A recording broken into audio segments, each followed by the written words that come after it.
Apakah kamu tahu, di Jawa, suara gamelan pernah lebih ditakuti daripada pedang. Bukan karena kekuatannya, tetapi karena kemampuannya menyentuh iman tanpa paksaan.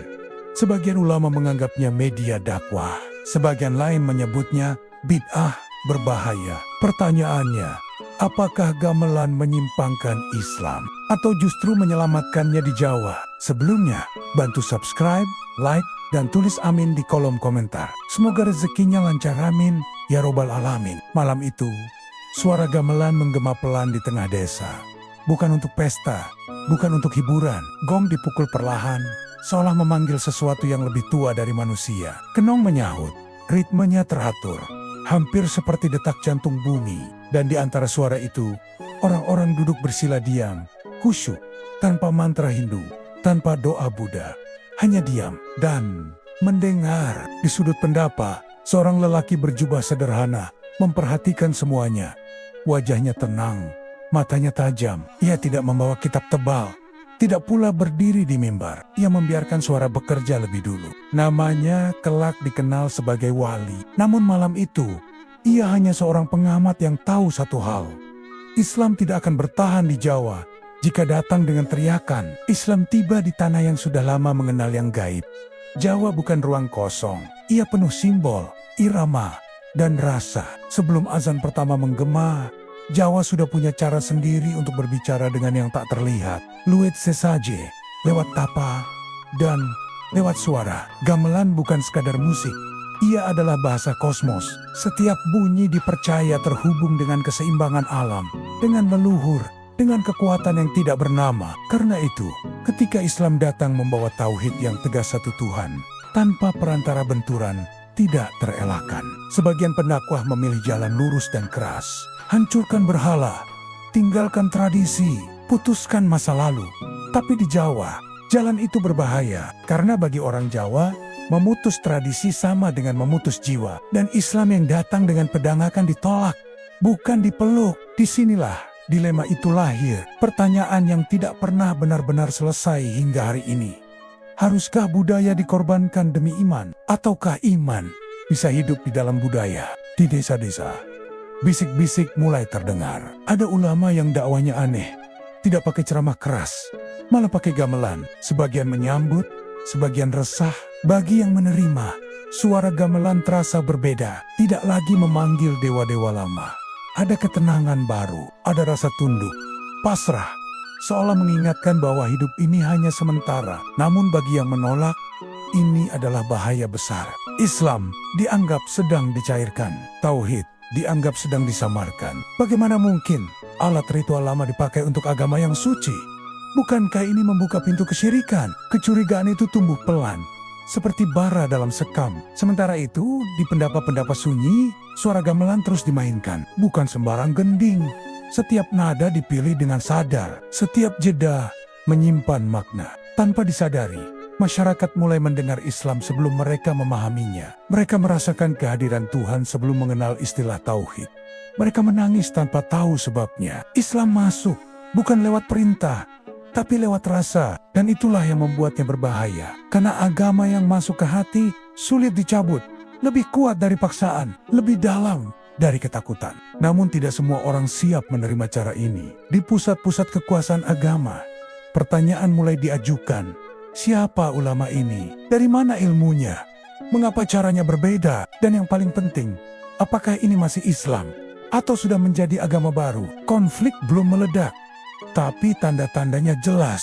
Islam Jawa sedang lahir, dan sejak lahirannya, ia sudah diperdebatkan. Suara gamelan malam itu perlahan mereda. Gong terakhir dipukul, panjang, dalam, seolah menutup sebuah babak. Tak seorang pun sadar bahwa di balik suara itu, sejarah sedang berbelok. Bukan dengan dentuman senjata, melainkan dengan getaran nada. Dan sejak malam itu, Islam di Jawa tidak pernah lagi sama.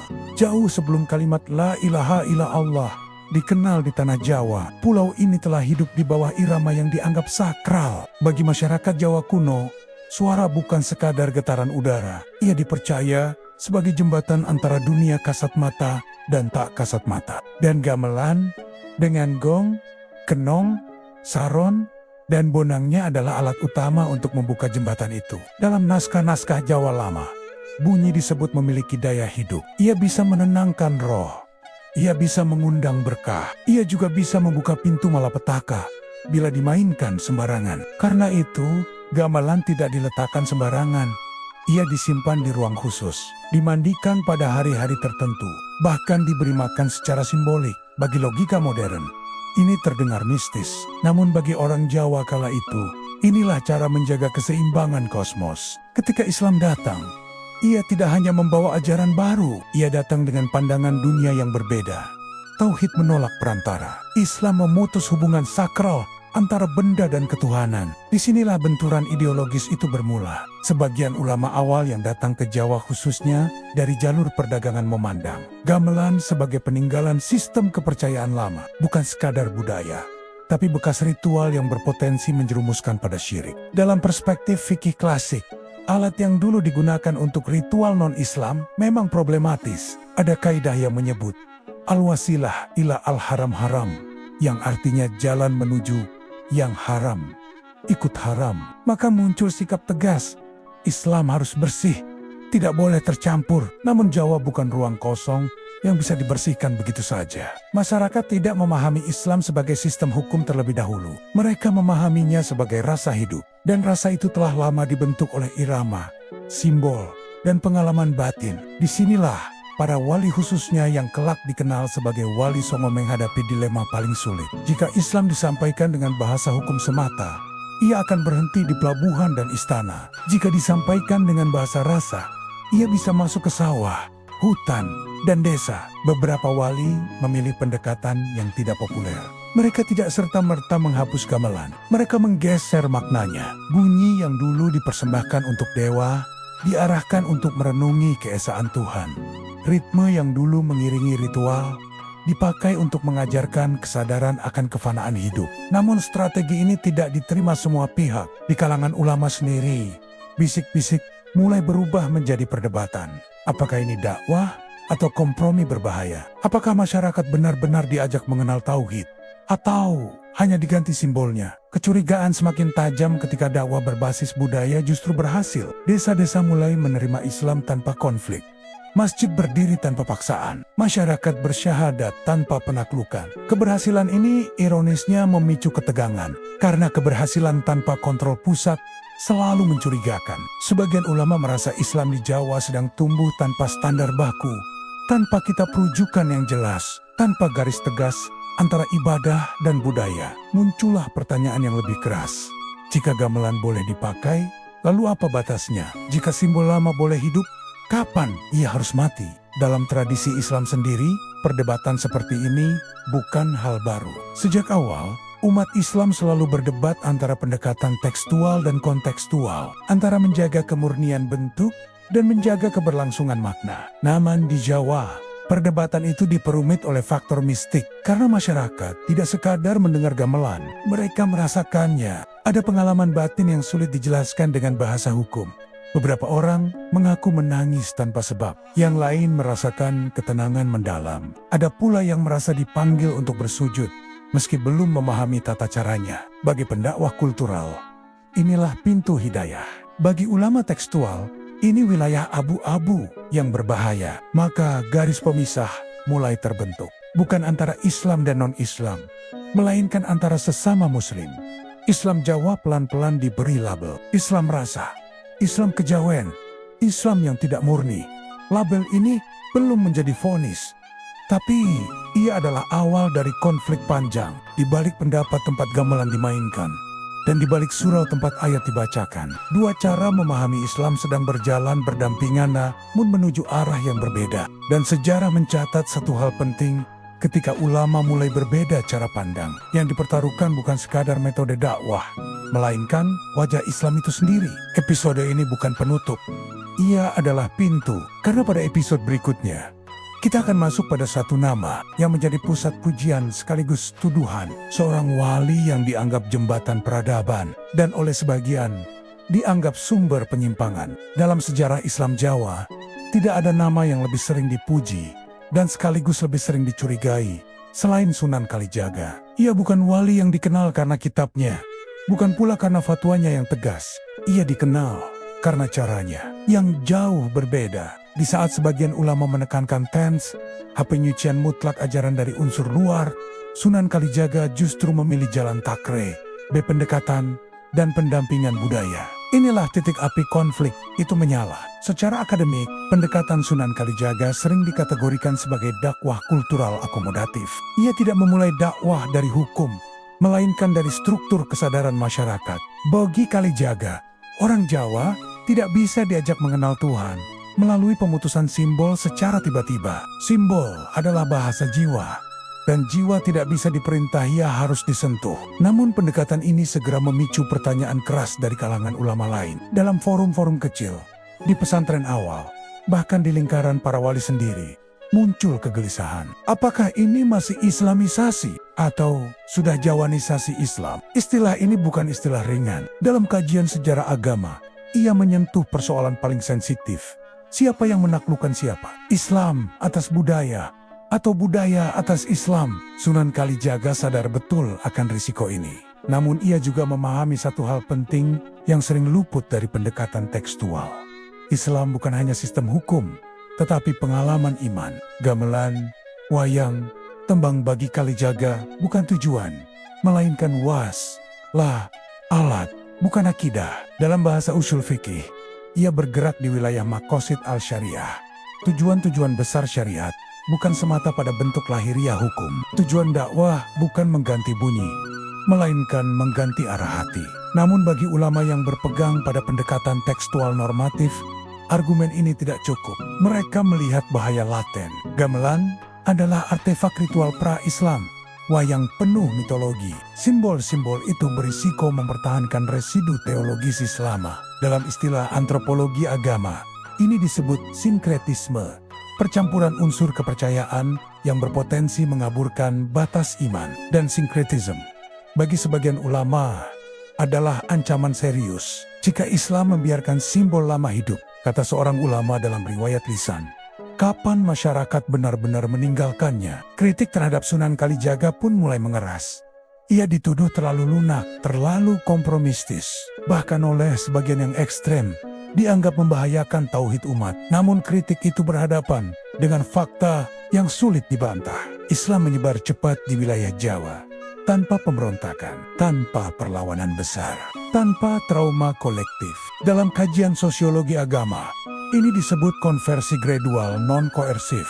Perpindahan keyakinan yang terjadi melalui internalisasi nilai, bukan tekanan kekuasaan. Dan Sunan Kalijaga berada tepat di pusat proses ini.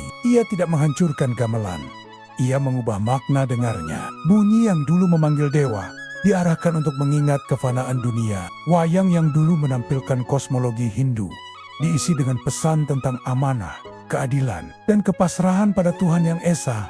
Tetapi disinilah konflik itu menjadi semakin tajam, karena perubahan makna tidak selalu diikuti perubahan kesadaran secara seragam. Sebagian masyarakat menerima Islam secara mendalam, sebagian lain hanya mengganti nama, bukan keyakinan. Inilah yang membuat sebagian ulama semakin waspada. Mereka khawatir lahirnya Islam simbolik, Islam yang dipraktikkan secara kultural, tetapi belum sepenuhnya teologisis. Dalam bahasa akademik kontemporer, ini disebut ketegangan antara Islam normatif dan Islam lived religion.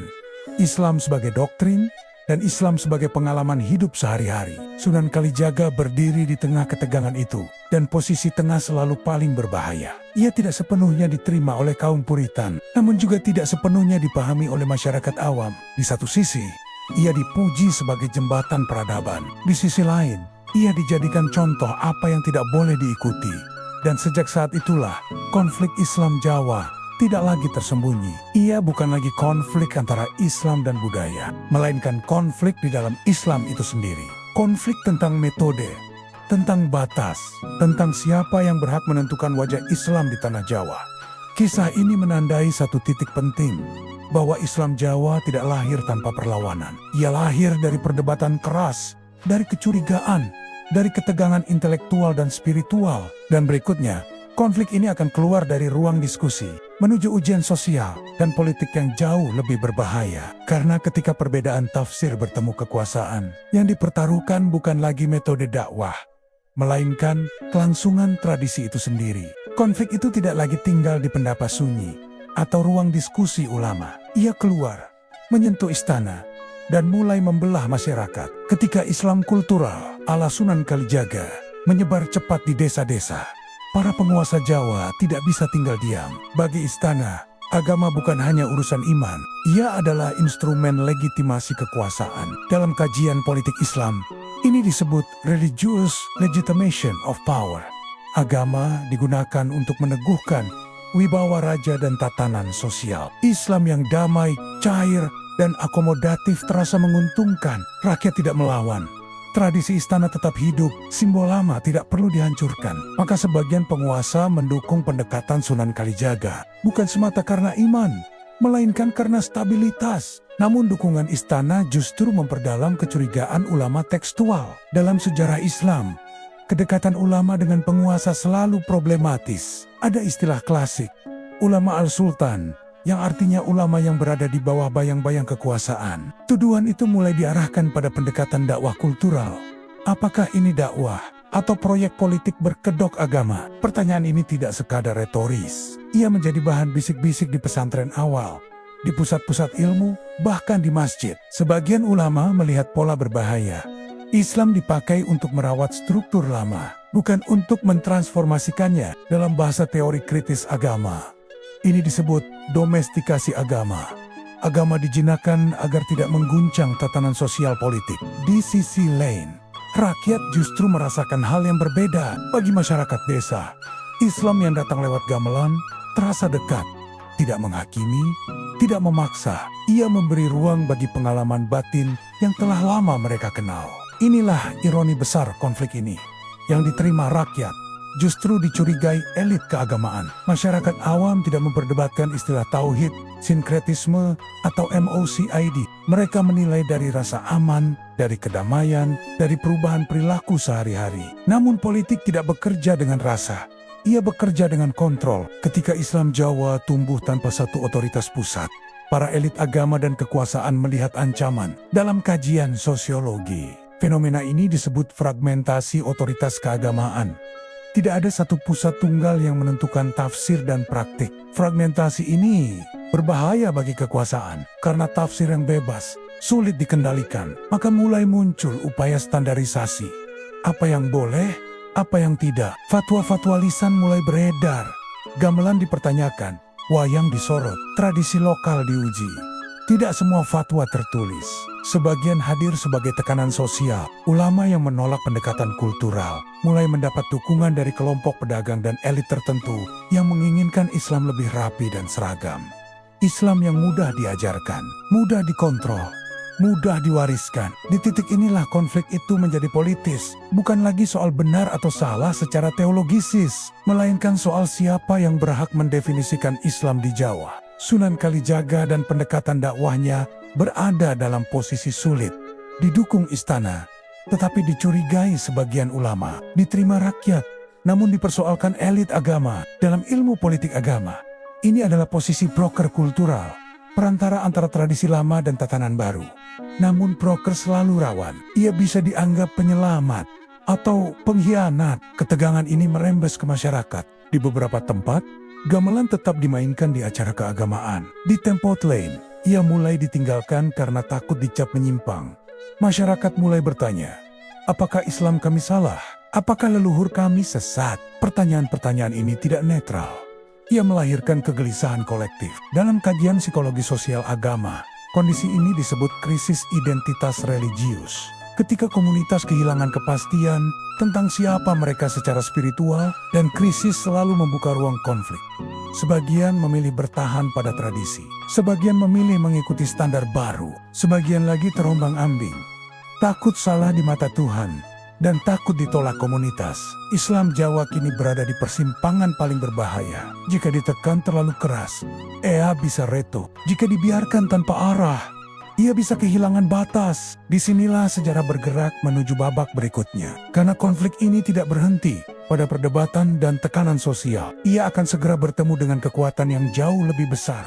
Kekuatan yang tidak peduli pada rasa, tradisi, atau iman lokal. Kekuasaan asing, kolonialisme, dan ketika kekuatan itu datang, Islam Jawa dengan segala perbedaannya akan diuji. Apakah ia cukup kuat untuk bertahan, atau justru akan dipatahkan dari dalam? Ketika kekuasaan asing menginjakan kaki di tanah Jawa, mereka tidak datang dengan pertanyaan teologisis.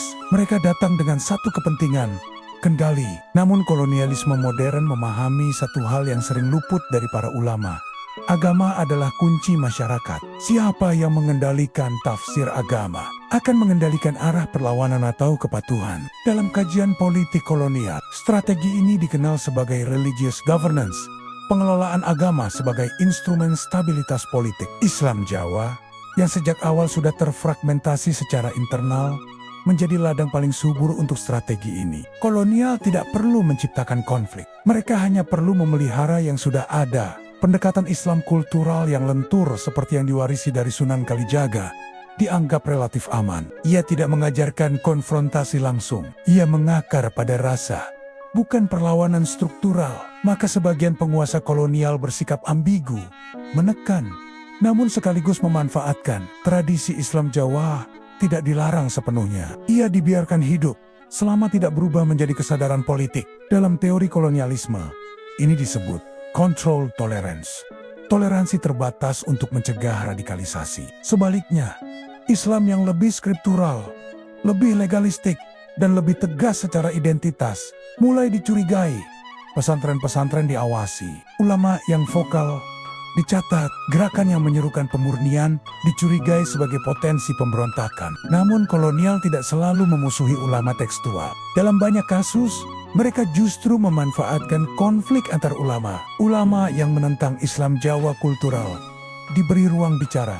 Mereka dijadikan mitra informal untuk meluruskan praktik masyarakat, tentu dengan batasan, jangan menyentuh kekuasaan. Disinilah tragedi itu terjadi. Konflik teologisis yang semula bersifat internal, perlahan berubah menjadi alat politik. Fatwa-fatwa mulai saling bertabrakan. Islam Jawa dituduh sebagai bidah. Sebagian tradisinya disebut sebagai sisa jahiliyah. Ulama pendukung dakwah kultural dituding menyesatkan umat. Sebaliknya, ulama kultural balik menuduh pemurnian dianggap pemutus akar sosial, menjadikan Islam asing di tanah sendiri, dan dalam bisik-bisik tajam, dianggap membantu kolonial dengan melemahkan solidaritas rakyat. Dalam kajian sosiologi konflik agama, fase ini disebut delegitimasi timbal balik. Masing-masing pihak tidak lagi sekadar berbeda pendapat, tetapi meniadakan keabsahan iman pihak lain. Umat berada di tengah pusaran. Di satu sisi, mereka takut dicap musyrik. Di sisi lain, mereka takut kehilangan identitas budaya. Islam yang seharusnya membebaskan, justru menjadi sumber kecemasan kolektif. Kolonial menyaksikan ini dengan tenang. Perpecahan internal selalu lebih efektif daripada represi langsung. Dalam arsip kebijakan kolonial, agama diperlakukan sebagai urusan adat, bukan kekuatan politik. Islam direduksi menjadi ritual, bukan perlawanan. Ini adalah bentuk depolitisasi agama. Agama dijauhkan dari kesadaran struktural. Ironisnya, konflik ulama ikut mempercepat proses ini. Ketika ulama sibuk saling menyesatkan, pertanyaan tentang keadilan, eksploitasi, dan penindasan tenggelam. Islam Jawa terjebak di antara dua tekanan. Dituduh menyimpang oleh sesama muslim dan dikendalikan oleh kekuasaan asing. Namun, di balik tekanan itu, benih perlawanan tidak sepenuhnya mati. Sebagian ulama mulai menyadari jebakan ini. Mereka melihat bahwa perbedaan metode dakwah telah dipelintir menjadi alat kontrol. Muncul kesadaran baru bahwa konflik internal yang tidak disadari, konteks politiknya akan selalu dimenangkan oleh kekuasaan. Dalam bahasa akademik, inilah kesadaran struktural agama. Pemahaman bahwa iman tidak pernah berdiri di ruang hampa. Peristiwa ini menandai titik terendah Islam Jawa. Ia ditekan dari luar, dipecah dari dalam. Namun sejarah jarang berhenti di titik runtuh. Karena berikutnya akan muncul respons-respons baru. Usaha menyatukan kembali, atau justru mengeras lebih jauh. Islam Jawa akan diuji. Apakah ia mampu bangkit sebagai kekuatan moral, atau akan terus diperalat oleh kuasa yang tidak pernah peduli pada iman. Tekanan yang terlalu lama tidak pernah menghasilkan ketenangan. Ia hanya melahirkan dua kemungkinan, kesadaran atau ledakan. Di paruh inilah sejarah Islam Jawa bergerak ke fase baru. Bukan lagi perdebatan metode, bukan lagi sekadar konflik simbol, melainkan pertarungan arah masa depan Islam itu sendiri. Sebagian ulama mulai menyadari satu hal pahit. Perpecahan internal telah melemahkan umat, dan kelemahan itu dimanfaatkan secara sistematis oleh kekuasaan kolonial. Kesadaran ini tidak datang tiba-tiba. Ia lahir dari pengalaman panjang. Pesantren diawasi, pengajaran dibatasi, ulama dibungkam dengan dalih ketertiban. Dalam kajian sejarah intelektual Islam, fase ini sering disebut sebagai moment of reflexivity, saat para pemuka agama mulai merefleksikan posisi mereka. Bukan hanya secara teologisis, tetapi juga struktural. Muncul pertanyaan baru di kalangan ulama. Apakah kita terlalu sibuk memperdebatkan budaya hingga lupa bahwa iman kita sedang dikendalikan? Namun kesadaran ini tidak melahirkan satu jawaban tunggal. Justru sebaliknya, ia memecah ulama ke dalam dua arus besar yang semakin ekstrem. Arus pertama memilih konsolidasi dan peneguhan agama. Mereka mulai menekankan pendidikan tauhid yang sistematis. Kitab-kitab diajarkan lebih ketat, batas antara ibadah dan budaya diperjelas.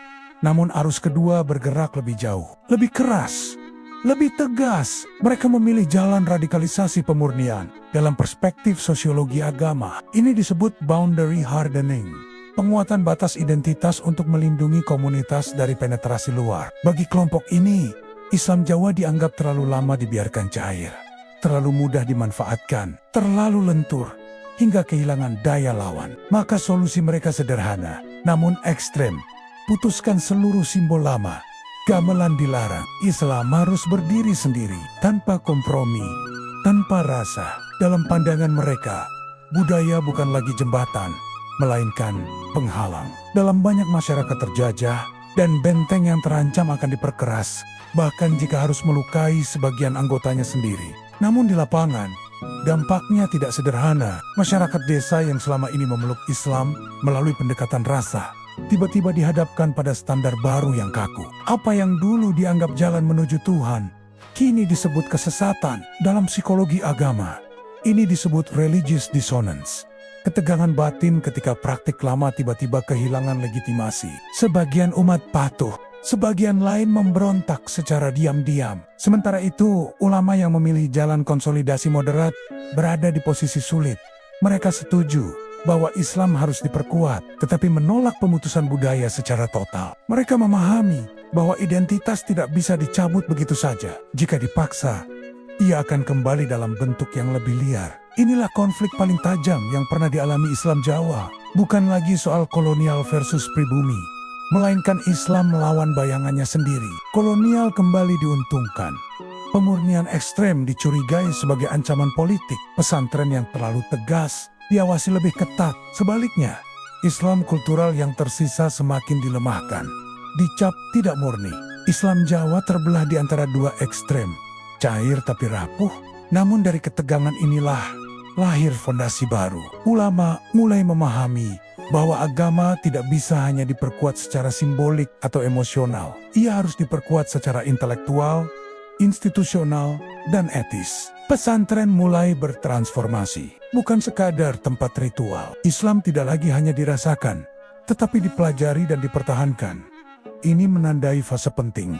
Islam Jawa tidak lagi naif. Ia telah merasakan tekanan, pengkhianatan, dan perpecahan. Dan dari luka itulah muncul kesadaran bahwa perbedaan metode tidak boleh kembali dijadikan senjata saling meniadakan. Namun luka yang dalam tidak sembuh cepat. Selanjutnya, bagaimana sebagian tradisi mati, dan bagaimana Islam Jawa berubah wajah menjadi lebih tegas.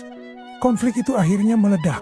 Tidak lagi dalam bentuk fatwa lisan, tidak lagi dalam forum ulama atau ruang istana.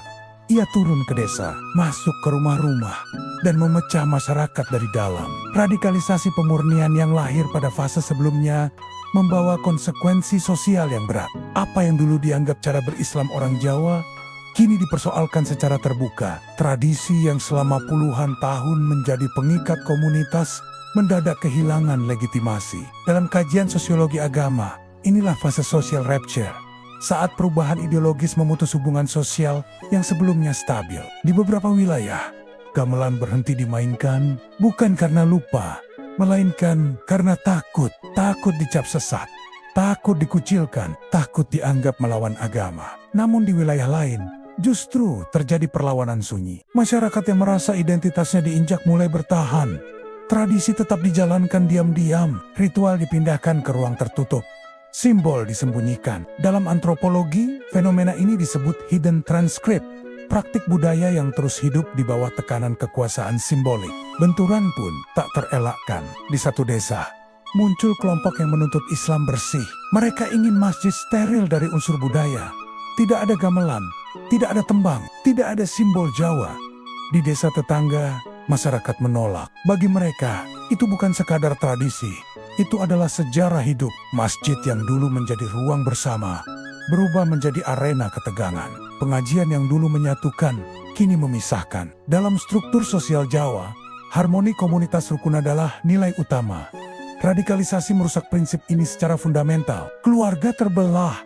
Orang tua dan anak berbeda jalan, guru dan murid saling curiga. Dalam teori konflik sosial, inilah akibat dari boundary absolutism. Ketika batas identitas ditarik terlalu keras, hingga tidak menyisakan ruang negosiasi, perlawanan mulai muncul bukan hanya terhadap kolonial, tetapi terhadap tafsir agama yang dianggap mematikan kehidupan sosial. Namun perlawanan ini tidak selalu berbentuk kekerasan. Ia lebih sering muncul sebagai keteguhan kultural. Masyarakat mempertahankan praktik lama sebagai bentuk resistensi simbolik. Bukan melawan Islam, tetapi melawan pemutusan paksa atas identitas mereka. Kolonial kembali membaca situasi ini dengan cermat. Konflik horizontal lebih mudah dikelola daripada perlawanan vertikal. Selama umat sibuk bertengkar soal budaya dan iman, pertanyaan tentang penindasan struktural tenggelam. Dalam teori politik kolonial, ini disebut divide et impera, berbasis budaya, memecah masyarakat melalui perbedaan identitas internal. Radikalisasi yang awalnya dimaksudkan untuk memperkuat agama, justru memperlemah solidaritas sosial. Islam menjadi identitas yang keras, tetapi komunitas menjadi rapuh. Pesantren-pesantren pun terbelah. Sebagian menjadi pusat pemurnian ketat. Sebagian lain tetap mengajarkan pendekatan moderat namun dengan tekanan besar. Di titik ini, Islam Jawa mengalami paradoks besar. Agama diperkuat secara normatif, tetapi masyarakat dilemahkan secara sosial. Namun sejarah tidak berhenti pada kehancuran. Dari konflik ini, lahir kesadaran baru di kalangan tertentu bahwa radikalisasi tanpa kebijaksanaan hanya memindahkan penindasan dari kolonial ke sesama umat. Sebagian ulama dan tokoh masyarakat mulai mencari jalan tengah baru. Bukan kembali ke sinkretisme tanpa batas. Bukan pula pemurnian tanpa empati. Mereka mulai merumuskan ulang bagaimana Islam bisa tegas secara akidah, namun tetap manusiawi secara sosial. Inilah benih dari fase berikutnya. Upaya rekonsiliasi, reinterpretasi, dan penataan ulang Islam Jawa dalam dunia yang telah berubah. Namun jalan menuju rekonsiliasi tidak mudah, karena luka sosial tidak hilang hanya dengan wacana. Ia membutuhkan waktu dan keberanian untuk mengakui kesalahan masa lalu. Ini menutup satu babak penting, bahwa konflik agama tidak pernah berdiri sendiri. Ia selalu membentuk dan dibentuk oleh struktur sosial. Dan berikutnya, kita akan melihat bagaimana Islam Jawa mencoba bertahan dan menata ulang dirinya di tengah reruntuhan konflik, kolonialisme, dan perubahan zaman. Pada titik ini, tidak ada lagi ruang abu-abu. Tidak ada lagi kompromi halus. Islam Jawa berdiri di hadapan dua tuduhan paling berat yang pernah ia terima. Terlalu Jawa untuk disebut Islam, terlalu Islam untuk disebut Jawa. Dan sejarah menuntut jawaban. Radikalisasi yang sebelumnya bergerak di level komunitas, kini naik kelas. Ia berubah menjadi ideologi, bukan sekadar pilihan metode dakwah, melainkan klaim kebenaran. Kelompok pemurnian tidak lagi berbicara soal kehati-hatian. Mereka berbicara soal penyimpangan sistemik. Dalam bahasa teologi normatif, Islam Jawa dituduh melakukan esal, akbilba, mencampur adukan kebenaran dengan kebatilan. Gamelan bukan lagi diperdebatkan sebagai alat, ia dijadikan simbol kesesatan. Wayang bukan lagi medium, ia disebut residu paganisme. Tuduhan ini tidak berhenti di mimbar, ia masuk ke struktur sosial. Masjid-masjid mulai dibersihkan, tradisi dipaksa ditinggalkan, umat dipaksa memilih. Dalam teori sosiologi agama, ini disebut ideological purification. Upaya memurnikan komunitas dengan cara eksklusi. Siapa yang tidak sejalan dikeluarkan secara moral. Namun pada saat yang sama, Mereka tidak menyebut diri pembela sinkretisme. Mereka menyebut diri penjaga sejarah iman. Bagi mereka, Islam Jawa bukan kompromi murahan. Ia adalah hasil pergulatan panjang antara wahyu dan kenyataan sosial dalam perspektif sejarah agama. Apa yang terjadi di Jawa adalah inkulturasi, bukan pencampuran teologi. Namun argumen akademik tidak selalu menang di medan ideologi. Karena ideologi bekerja dengan emosi, dan emosi umat saat itu sedang terluka. Kolonialisme masih mencengkeram, kemiskinan meluas, ketidakadilan merajalela. Dalam kondisi seperti ini, lebih mudah diterima. Pemurnian menjadi jawaban atas kegelisahan. Islam tidak lagi dipahami sebagai jalan, dan benteng selalu membutuhkan musuh. Islam Jawa dijadikan kambing hitam. Ia dianggap penyebab lemahnya umat dalam teori politik identitas. Ini disebut scapegoating internal, mengalihkan frustrasi struktural ke kelompok sendiri. Klimaks konflik terjadi ketika sebagian ulama secara terbuka menyatakan, Islam Jawa harus diakhiri, bukan direformasi, bukan dikritik. Ini bukan lagi debat ilmiah, ini adalah vonis ideologis. Masyarakat kembali terbelah. Kali ini lebih brutal. Mereka yang bertahan pada tradisi dituduh melawan agama. Mereka yang memilih pemurnian dituduh mematikan budaya. Tidak ada ruang aman. Dalam kajian konflik, fase ini disebut zero-sum ideology. Kemenangan satu pihak hanya mungkin dengan kehancuran pihak lain. Kolonial membaca situasi ini dengan senyum dingin. Islam yang terpecah tidak akan pernah bersatu melawan kekuasaan. Islam yang sibuk menghakimi dirinya sendiri tidak akan sempat mempertanyakan struktur penindasan. Maka tekanan dibiarkan. Beberapa ulama keras dibiarkan bergerak. Selama mereka tidak menyentuh kolonialisme, Islam Jawa dijadikan medan eksperimen sosial. Namun justru di titik tergelap inilah, pemurnian yang kehilangan kebijaksanaan akan melahirkan tirani baru. Agama yang dipisahkan dari realitas manusia akan berubah menjadi alat kekuasaan. Dan Islam yang memusuhi sejarahnya sendiri akan kehilangan jiwanya. Kesadaran ini belum menjadi arus utama.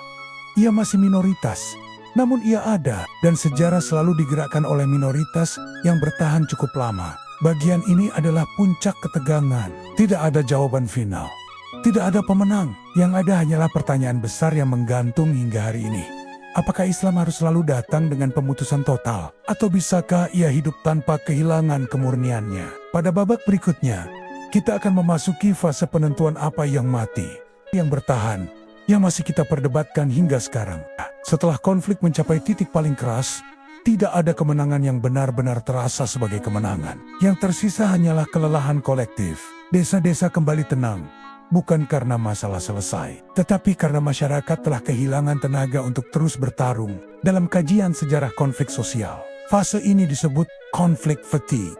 Keletihan massal setelah periode ketegangan berkepanjangan. Islam Jawa keluar dari fase ini dengan wajah yang berubah. Lebih tegas, lebih berhati-hati, dan lebih sunyi. Sebagian tradisi benar-benar hilang. Gamelan yang dulu dimainkan di ruang-ruang religius, kini hanya terdengar dalam konteks budaya. Ia tidak lagi menjadi jembatan dakwah seperti sebelumnya. Wayang yang dulu syarat pesan moral keislaman, perlahan dipisahkan dari ruang ibadah. Ia bertahan sebagai kesenian, namun kehilangan kedudukan spiritual. Dalam istilah antropologi, ini disebut cultural desacralization, pencabutan makna sakral dari simbol budaya. Namun tidak semua hilang, sebagian nilai justru bertahan, menyamar dalam bentuk baru. Etos kesederhanaan laku, prihatin, kesadaran akan kefanaan hidup. Nilai-nilai ini tidak lagi disampaikan lewat gamelan, tetapi lewat pesantren, pengajian, dan etika sosial. Islam Jawa tidak mati. Ia bertransformasi. Dalam kajian sosiologi agama, proses ini dikenal sebagai selective adaptation. Agama memilih apa yang bisa dipertahankan dan melepaskan apa yang dianggap membahayakan keberlanjutan. Pesantren muncul sebagai institusi paling stabil pasca konflik. Ia menjadi pusat penguatan akidah sekaligus benteng moral. Namun pesantren yang bertahan bukan yang paling ekstrem, melainkan yang mampu menavigasi luka sosial. Mereka mengajarkan tauhid secara tegas, namun tidak membakar jembatan sosial. Disinilah lahir apa yang kemudian hari disebut sebagai Islam Jawa yang terkonsolidasi. Ia tidak lagi sefleksibel masa awal Wali Songo, namun juga tidak sepuritan fase radikalisasi. Sebuah kompromi pahit, tetapi fungsional. Masyarakat pun belajar hidup dengan batas baru. Tradisi tetap dijalankan, tetapi tidak lagi diklaim sebagai bagian dari ibadah. Agama dijaga kemurniannya, namun tidak sepenuhnya memusuhi budaya. Ini bukan solusi ideal, ini adalah hasil dari trauma. Dalam psikologi kolektif, masyarakat yang terluka cenderung memilih stabilitas daripada eksperimen. Namun harga dari stabilitas ini adalah kehilangan imajinasi spiritual. Islam menjadi lebih aman, tetapi juga lebih kaku. Sebagian ulama menyadari hal ini. Namun mereka juga memahami risiko membuka luka lama. Karena konflik ideologi meninggalkan warisan panjang. Mereka yang terlalu kultural dicurigai menyimpang. Mereka yang terlalu tekstual dicurigai memecah belah. Islam Jawa hidup dalam keseimbangan rapuh. Kolonialisme masih ada, namun wajah Islam sudah berubah. Ia tidak lagi menjadi medan konflik utama, melainkan ruang bertahan.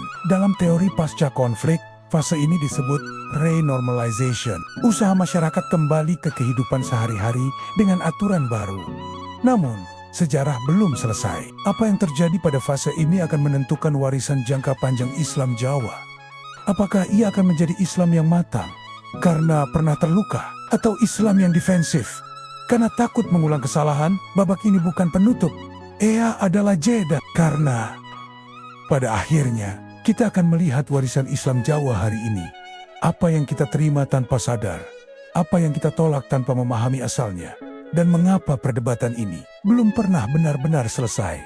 Seluruh tokoh pada scene ini memiliki wajah Indonesia Jawa, memakai latar belakang alam Indonesia. Hari ini, kita hidup jauh dari pendapat tempat gamelan dulu diperdebatkan. Namun gema konflik itu belum pernah benar-benar hilang. Islam Jawa tidak lagi berdiri sebagai medan perang terbuka. Ia hidup sebagai ingatan kolektif.